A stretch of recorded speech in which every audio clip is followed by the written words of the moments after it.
En lep dober dan na velikonočni ponedeljek, čeprav midva snemava pred velikonočnim Pred velikonočnim, ampak smo že v velikonočnem razpoloženju. Tako, to pomeni, čeprav brez potice na mizi. brez potice tisto še bo. Tisto še bo. Ja. In sva rekla, vedno imava resne teme. Ja. Danes bova imela eno malo bolj manj resno, malo bolj duhovito. Ti si želel tisto o velikonočnem zajcu, pa sva midva z Žigom povedala, da to smo že pa slišali. Če ne veste kje, poiščete malo nazaj v prejšnja leta. In potem sem vprašal, ali sem že povedal tisto, kar se mi je zgodilo v povezavi z veliko nočjo, ko sem začel svojo duhovno poslanstvo, to je bilo na Ptuju pri svetem Ožbaltu. Ja, se veste, ne? Ko kdo naredi kakšno šolo, mnogi mislijo, da so najbolj pametni. Ne? Jaz to nisem mislil, ker jaz sem to vedel. In sem zelo, zelo iskal potrditev, ali tudi drugi vidijo mojo dodano vrednost. Ne? Torej, ampak pa so se zvrstili dogodki, ki so ta moj ego nekoliko manjšali. Poudarjam, ne? Večkrat to rečem, kdaj se žabica napihne? Takrat, ko je bila ogrožena, ko misli, da mora nekaj predstavljati, ne? Kdaj se mi odtujimo od lastnega jaza, od otroka v sebi, ko v izvirnosti svoje osebnosti nismo bili sprejeti, ko smo morali ustrezati, takrat se mnogi oddaljimo od sebe in potem smo, kot je rekel Shakespeare, igralci pričakovanih vlog na odru tega sveta.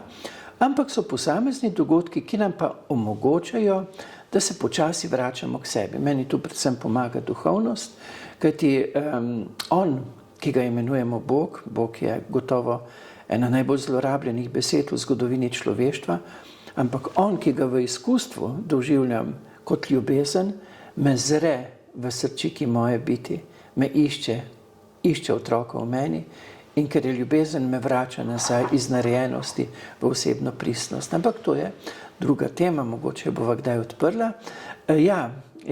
Saj sem imel kar dobre ideje. Recimo tudi, naprimer, kako otrokom v prvem razredu osnovne šole, torej malčkom, približati simboliko velikonočnih jedil. In sem si pred veliko nočjo že vse pripravil na mizo, vse, kar sodi k žegnu, in potem sem razlagal otrokom. Jaz sem vzel hren, sem rekel, otroci, kaj je to? Hren. Kaj, če ga ogriznemo? Peče.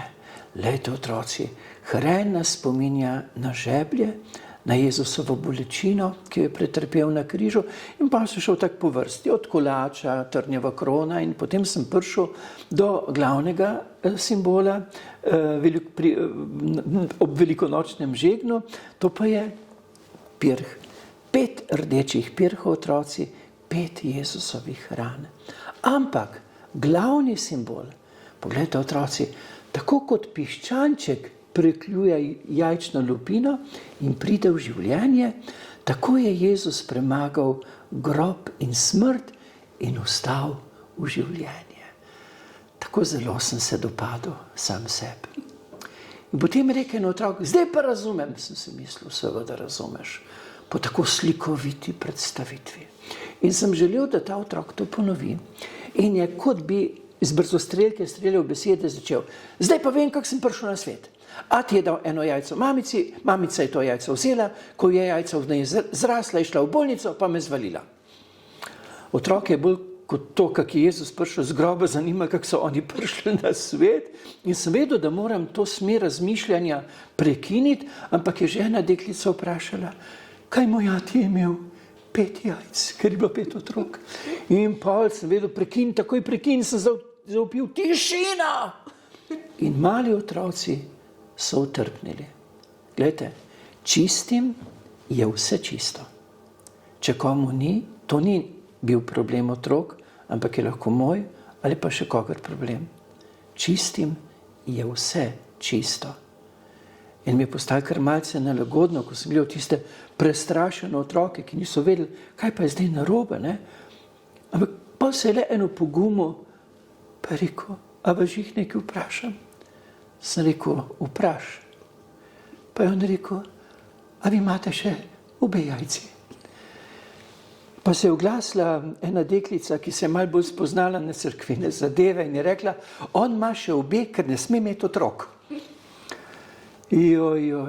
Sam pa se je groza šele začela, kajti pred učilnico so se začeli zbirati starši, ki so prišli po svoje otroke. In jaz sem sam razmišljal, moj Bog, kaj bo zdaj otroci povedali staršem, da smo se učili. In sem ponavljal, ne, kakor piščanček, tako Jezus, piščanček Jezus. Ne, ampak vi veste, ko takim malim otrokom ti daš neko informacijo, on te več ne posluša. Jaz sem videl, da me ne poslušajo. No in pol smo molili zaključno molitev in jaz sem rotil Boga, naj otroci vendarle pozabijo čisto vse, kar smo se učili. Sam Bog ni naredil čudeža. Otroci so tekli ven in jaz že slišim eno mamico, ki sprašuje, ja, kaj ste se pa danes lepega učili?